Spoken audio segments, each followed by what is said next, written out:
How to add the trash bin shortcut to the home screen on the Samsung Galaxy S24 series. First, tap on the home button to return back to the home screen. Then swipe down at the top and then tap on the settings icon. Next, in here, scroll down.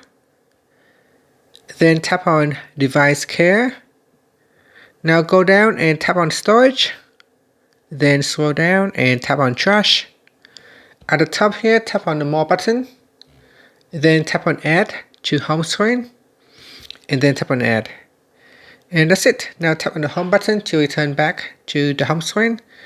And on my home screen, you can see there is a trash icon. If I tap on that, that will open up my trash bin in here. If you want to empty your trash bin, you can tap on a category and then tap on the more button and then tap on empty. And that's it. Finally, tap on the home button to go back to the home screen. Thank you for watching this video. Please like and subscribe to my channel for more videos.